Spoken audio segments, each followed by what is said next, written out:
Have you ever felt like something chose you before you even realized it? As if destiny had written your name in a story you never asked to be a part of? That's exactly how it all started for me. A letter with no return address, a phrase that echoed like a promise, and the name of a man that seemed to whisper through time. Arthur Bellamy. I didn't know who he was. An inventor, they said. A genius, perhaps. But what no one mentioned was the shadow he left behind, a machine made of riddles, sounds, and gears that seemed to think for themselves. They say that inside it lies the clue to a lost treasure. I discovered that the real treasure is something that no one in their right mind would want to find. For years, I learned to trust logic, facts, patterns. But this case taught me that there are boundaries that reason cannot cross without leaving scars. Time, consciousness, identity, everything gets mixed up when you look too deeply into the unknown. And sometimes the unknown looks back. So, before we continue, I want to know one thing. Where are you listening to me from right now? Which city? Which corner of the world? I ask because I like to know if I've been there before. Solving a case like this. And if I haven't been, maybe your city will be the next to call me.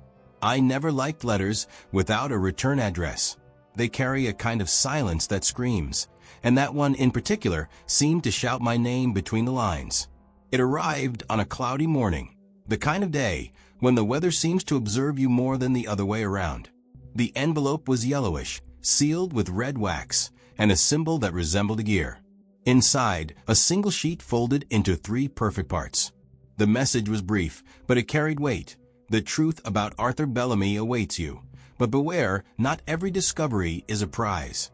I read those words more than 20 times. Arthur Bellamy. The name sounded familiar, but I couldn't place it. The curious thing is, the more I tried to ignore the letter, the more it seemed to pulsate in my mind, as if something there had been written just for me. I decided to investigate its origin. No record in the mail, no fingerprints, no trace of its origin. It was as if the letter had simply appeared. I put the envelope in the drawer and tried to return to my routine, but everything seemed out of place. The coffee cooled down too quickly. The clock stopped for no reason. That's when I realized that coincidence is just fate's favorite disguise. That night, as the wind battered the windows of my office, something inside me knew. That letter wasn't an invitation. It was a challenge, a summons, a game I hadn't chosen to play, but that had already begun.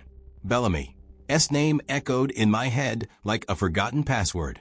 And for some reason, I knew that accepting would mean crossing a door I might never be able to close again. Arthur Bellamy. As soon as I read the name again, a flash of memory crossed my mind. I had read something about him years ago, a brilliant, eccentric inventor, possessing ideas as ingenious as they were disturbing. He created machines that defied logic and was hailed as a visionary. Until he mysteriously disappeared. They said he kept too many secrets, including one involving a stolen treasure. The more I researched, the deeper the mystery grew. In old newspapers, his face always appeared with the same distant look, as if observing something no one else can see. There's a fine line between genius and madness, and Bellamy danced on it like a tightrope walker without a net. What no one knew was that before he died, he left something behind. One last invention. A strange testament full of codes and mechanical references. They called it the Enigma Machine. According to rumors, it held the clues to finding a lost treasure, perhaps the result of an unsolved robbery. No one ever managed to decipher it, but all who tried vanished. There are no records of bodies, no traces, only silence, as if the machine itself had swallowed them.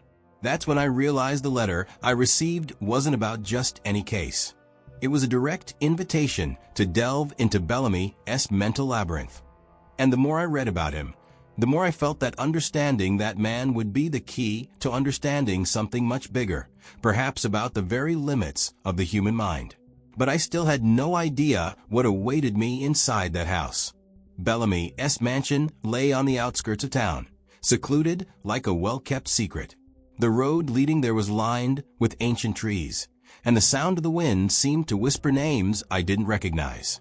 When I parked before the rusty gate, I felt that familiar shiver, the same one that precedes every great mystery. The house stood imposingly, covered in ivy and the dust of time. It seemed alive. Upon entering, the air was heavy, dense, as if decades of ideas still circulated there. Each room had its own purpose, and all exuded Bellamy's presence. Gears on the walls, cables connecting nothing to nowhere, and an endless number of notes scattered on clipboards. Nothing seemed to follow any apparent logic, and paradoxically, everything seemed to be exactly where he wanted it. As I walked, I realized that each room was an extension of the inventor's mind, chaotic yet meticulously planned. In one of the corridors, I found a curious painting. It showed a man with his back turned, observing a clock without hands. Just below, an inscription in Latin, Tempus non fugit, said mutat, time doesn't run away, it just changes. It seemed like a personal message. That's when I heard a metallic sound coming from upstairs, like the slow turning of an old gear starting up again. I stood still for a few seconds, trying to figure out if it was the wind or something else. The whole house seemed to breathe. And somehow, I knew that sound wasn't the end of anything. It was just the beginning. In the center of the main office rested a structure that stood out from everything around it. A machine made of brass, glass, and dark wood, with cogwheels interlocked like a metallic heart. On it, a yellowed note bore only a handwritten sentence. Whoever deciphers my last enigma will find the truth or madness. I confess I have faced many mysteries, but this one seemed to stare back at me. I approached cautiously. The machine emitted a faint hum, as if it were sleeping, waiting to be awakened. There were symbols engraved on its surface, stars, lines, incomplete numbers. I ran my finger over an almost faded inscription, Bellamy, 1937. It was like touching the signature of a ghost. At that instant, I had the strange feeling that someone was watching me from the reflection in the glass. I found 3 keys of different sizes next to the safe, but none seemed to fit. That's when I noticed that the mechanism didn't require strength, but logic. Each gear had a small notch that formed a pattern, a mechanical code, perhaps. My heart raced. It wasn't just a safe, it was a puzzle designed to test the mind, not the hands. As I watched, I noticed something curious. The hand of one of the clocks in the room turned on its own and stopped exactly at 11:11. At that moment, the machine emitted a soft click, as if it had approved my presence. I can't explain it, but I felt it recognized in me the same impulse that drove Bellamy, the hunger for truth. And that hunger, I knew, could come at a high price. I spent hours observing every detail of the machine, trying to understand the purpose of those symbols. There was a circular panel with inscriptions that resembled constellations, and small bronze levers that moved with millimeter precision. Each movement produced a sound, almost like a musical note. This wasn't just a mechanical enigma, it was a dialogue between logic and art. Bellamy had transformed his own genius into a code. I grabbed my notebook and started sketching the pattern of the symbols. Gradually, I noticed a repeating sequence: Orion, Cassiopeia, Lyra. Stars, alignments, astronomy. I smiled to myself. Bellamy had left a celestial map hidden inside a terrestrial machine.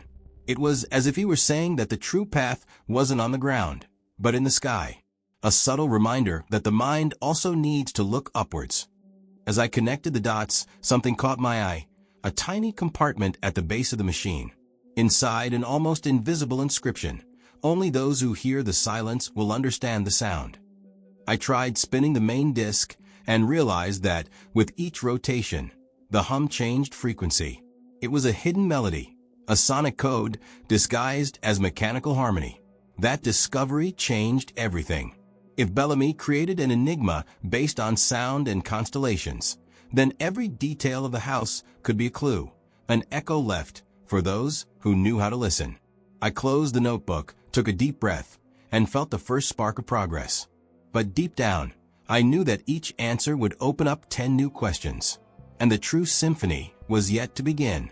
In the following weeks, I delved deep into the life of Arthur Bellamy. I searched through forgotten archives, yellowed newspapers, and even testimonies from neighbors who no longer remembered their own names.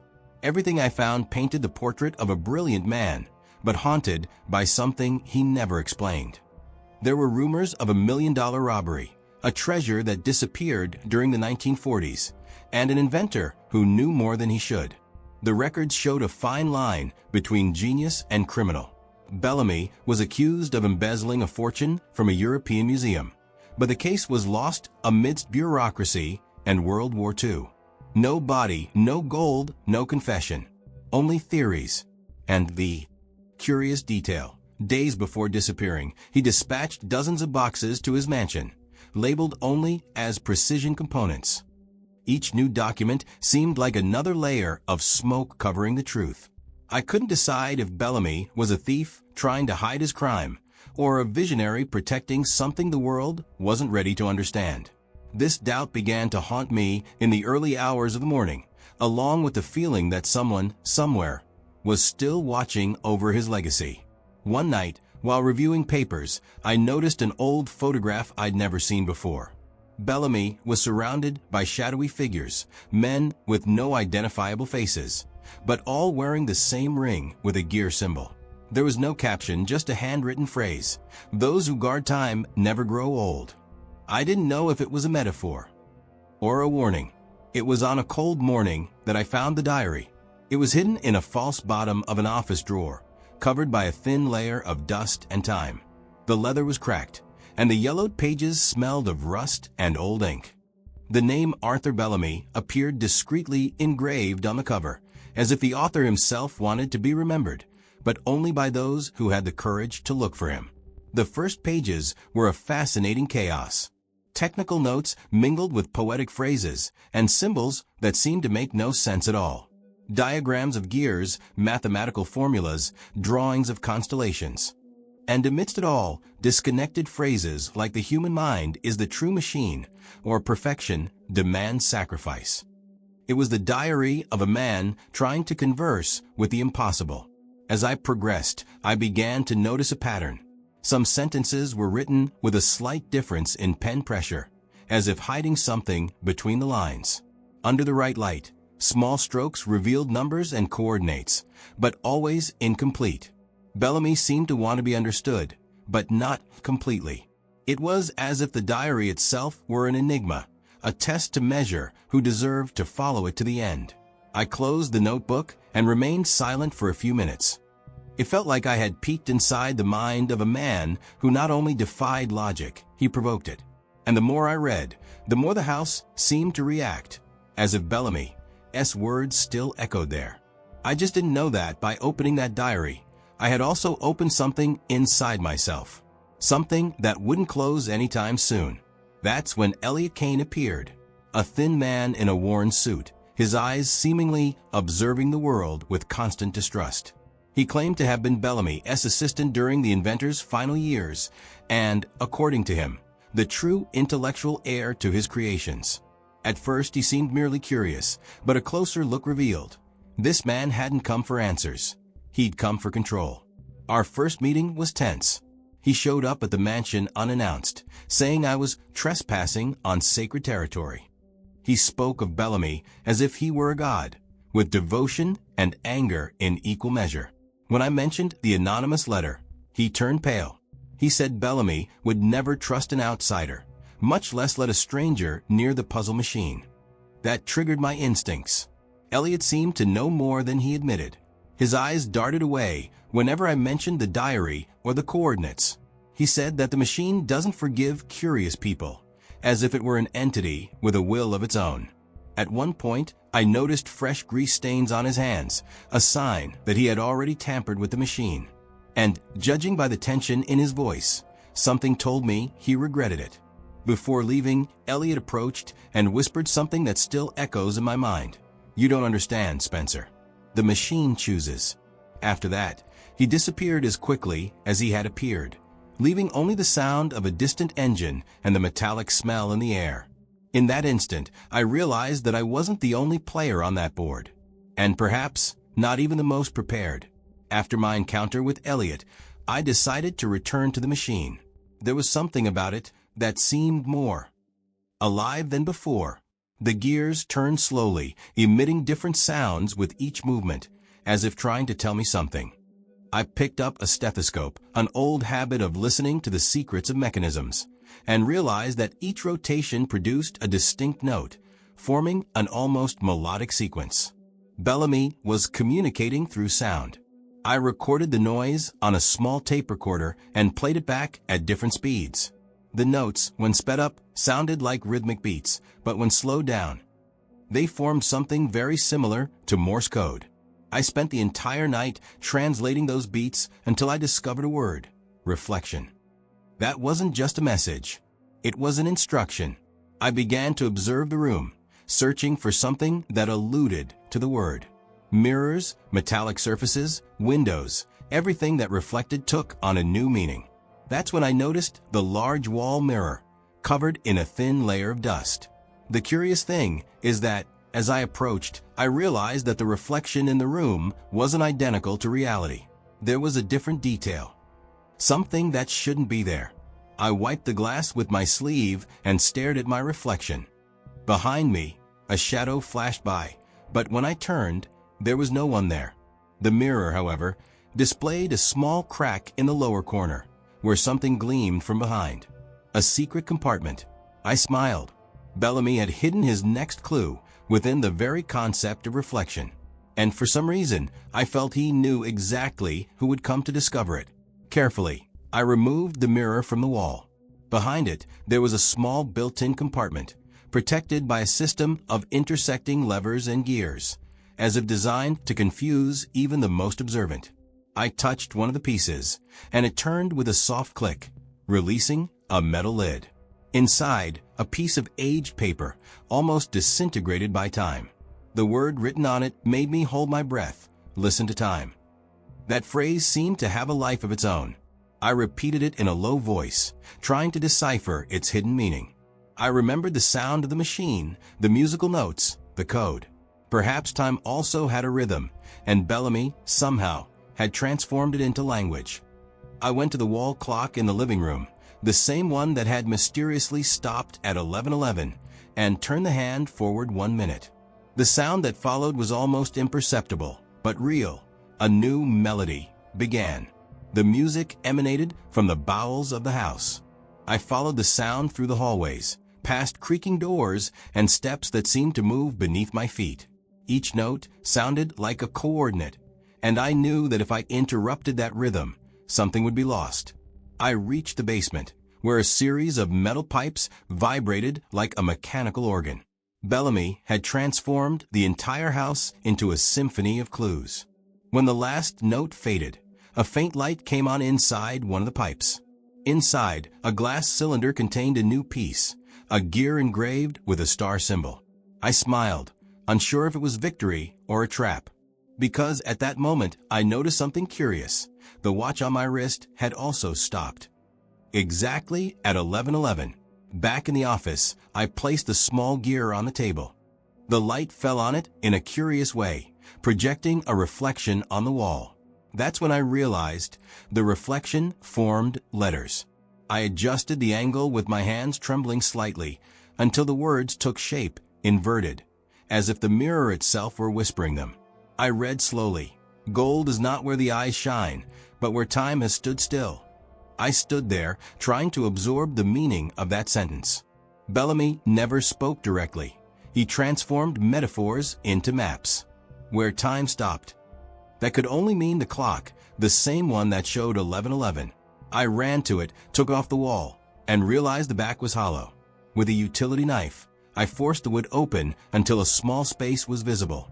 Inside, there was a piece of paper folded with almost surgical precision. The paper bore a sequence of numbers and symbols.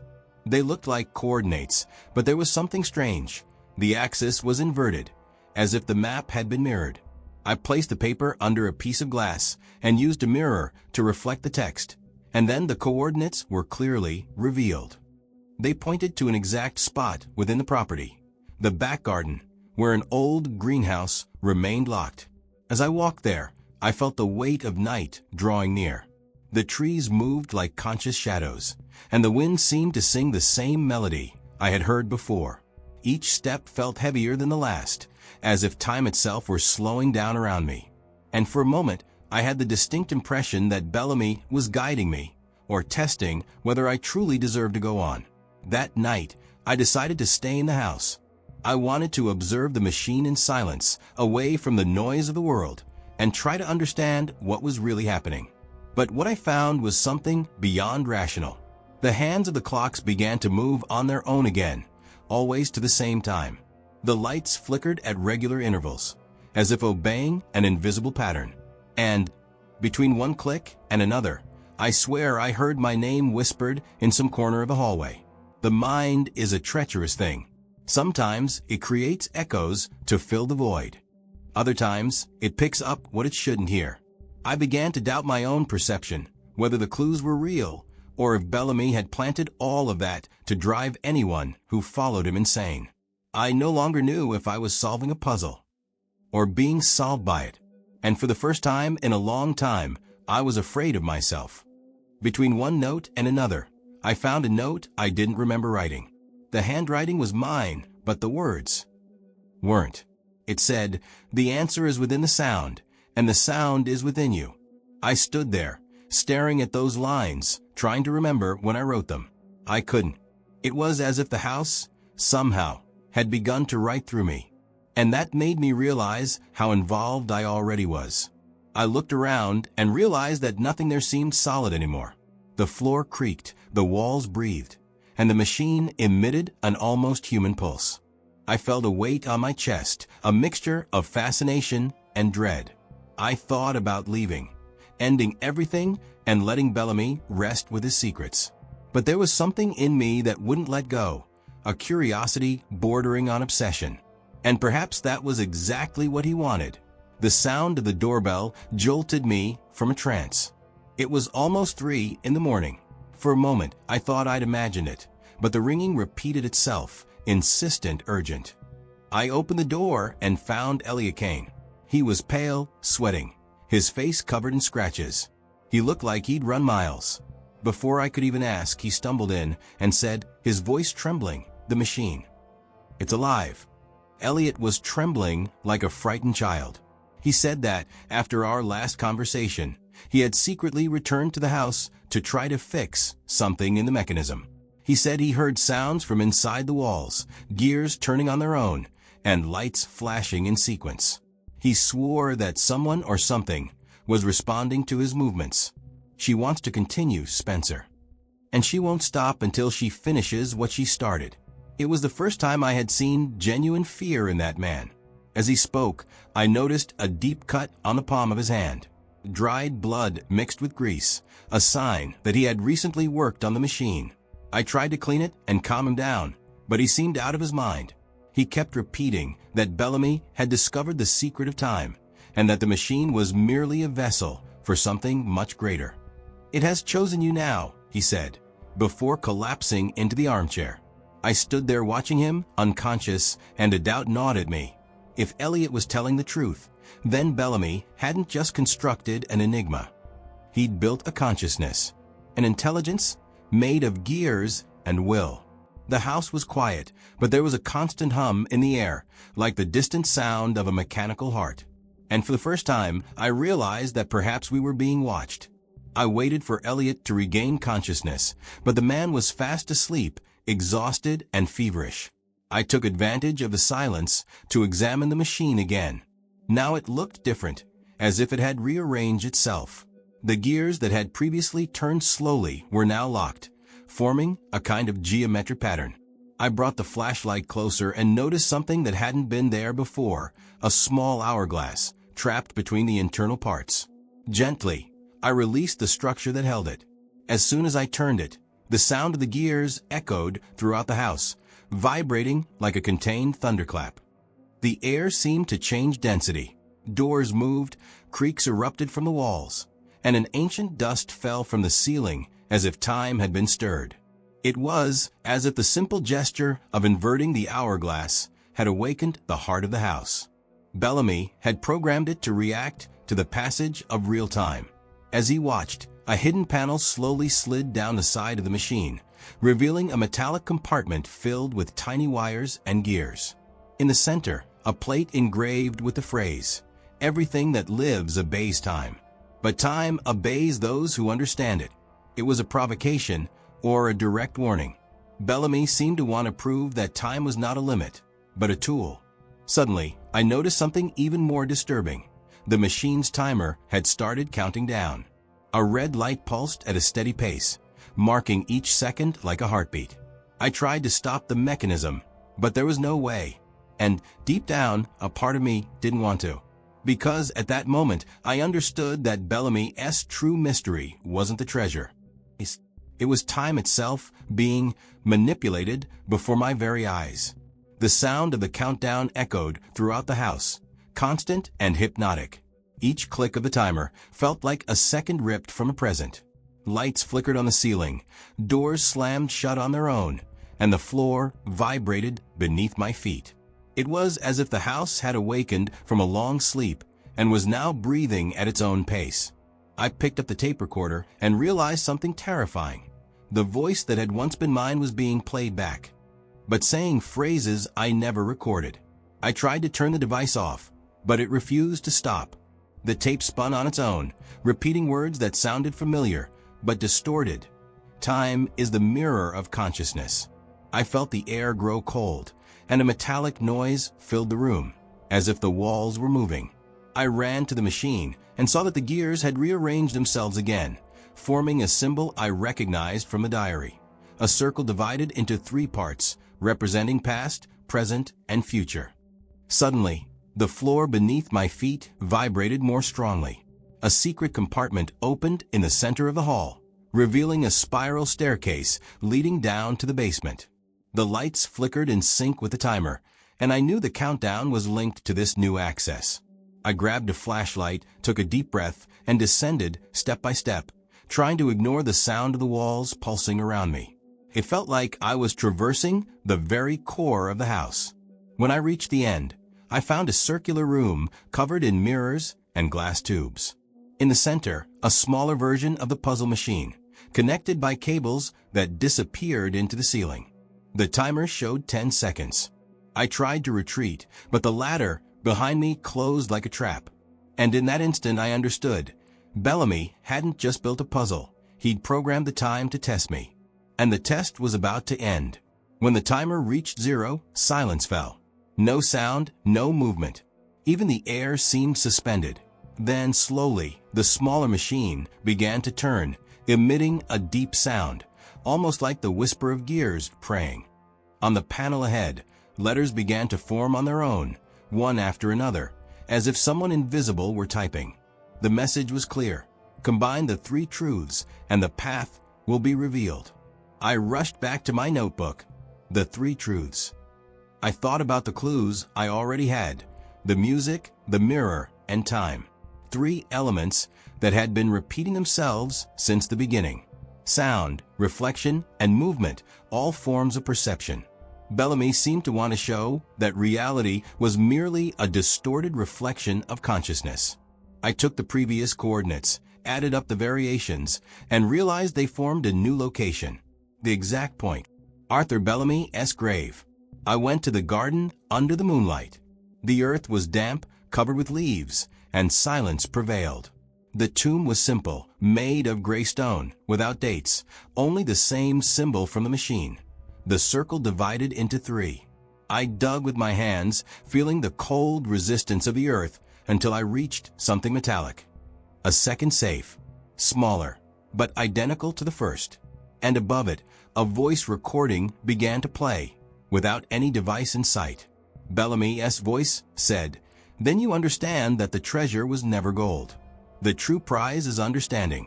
But remember, those who seek the truth must accept being changed by it." The recording stopped, and the wind blew strongly, scattering the leaves around. I stood there, kneeling before the empty tomb, feeling the weight of something greater than an investigation. Something that was beginning to envelop me from the inside out. As soon as I lifted the safe, I noticed it was warm. Not like metal exposed to the sun, but like something pulsating, alive. The surface vibrated gently, emitting a continuous sound, identical to a human heartbeat. I opened it carefully, expecting to find papers, perhaps some symbolic object. But inside there was only a small machine, an exact replica of the original, in miniature. The same design, the same gears. And engraved on the base, a new inscription: "You are part of the Enigma." For a moment, I didn't understand.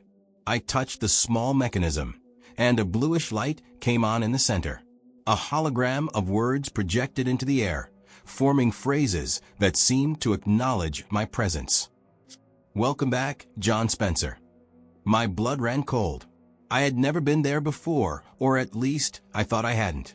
The machine, however, spoke as if it knew me, as if I were the next chapter in something that began long before me. Bellamy's voice echoed, but it wasn't from the recording. It was as if it crossed the space between the mirrors, reverberating inside my head. "The mind is the perfect machine, Spencer, and you set it to work." The lights began to flicker, and the reflections multiplied my image hundreds of times. In each mirror, I saw myself a little different, older, more tired, more familiar with that place. That's when I understood the real trap.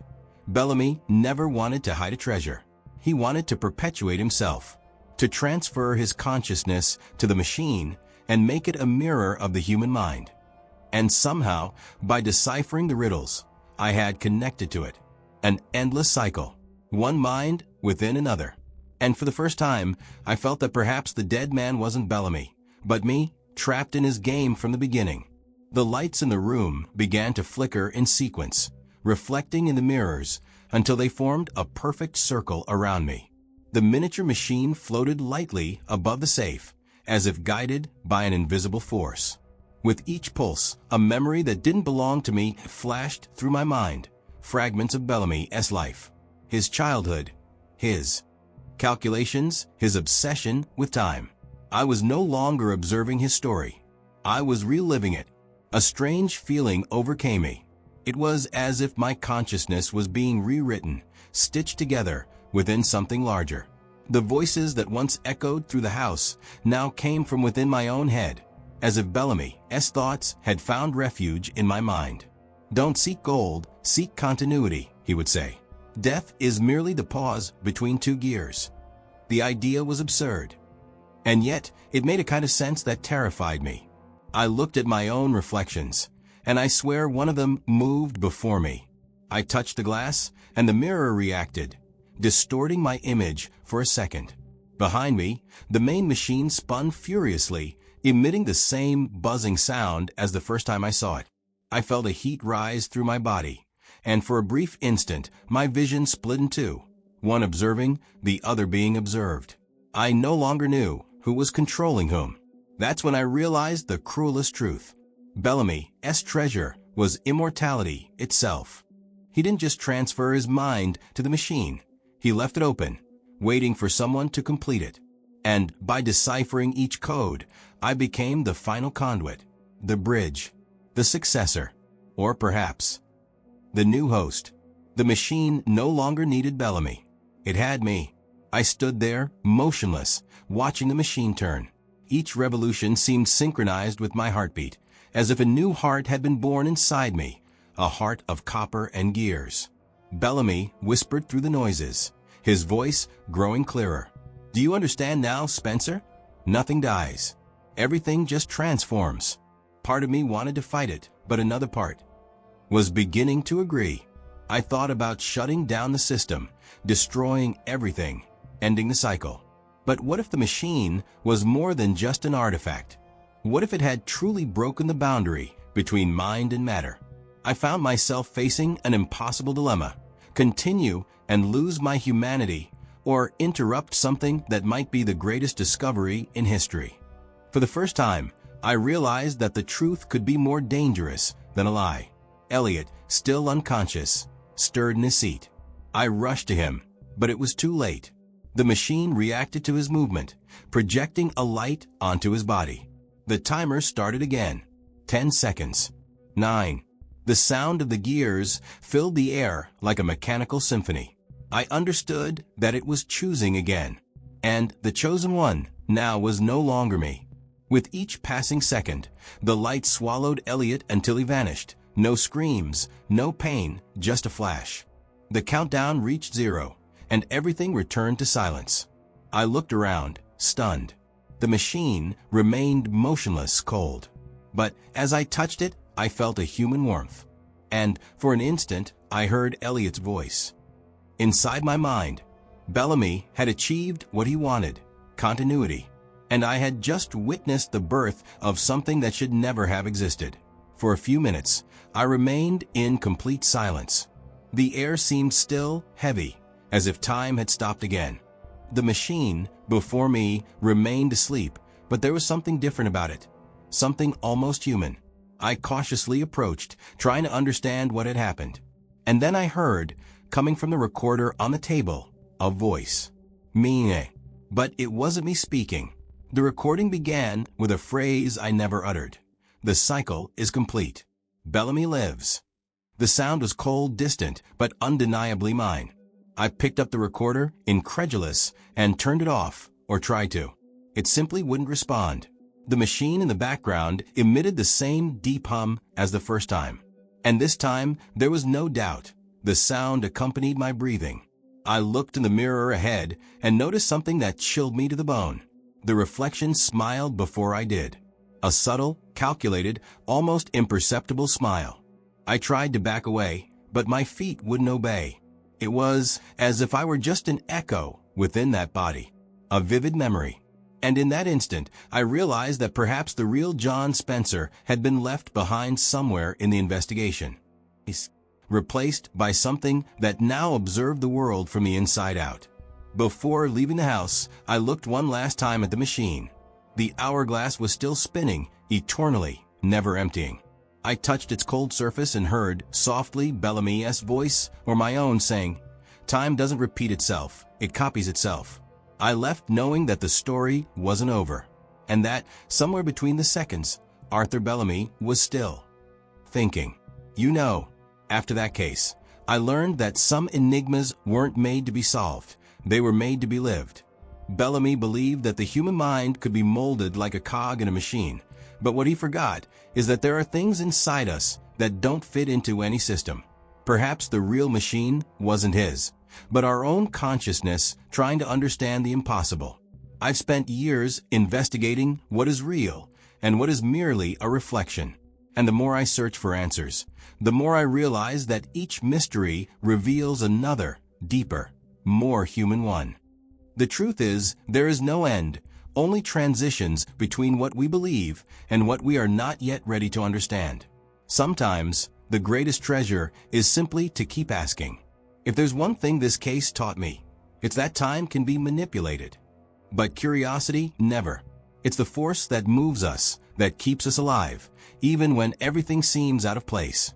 And as long as there are questions, there will be someone willing to follow them, even if the price is losing a piece of themselves in the process.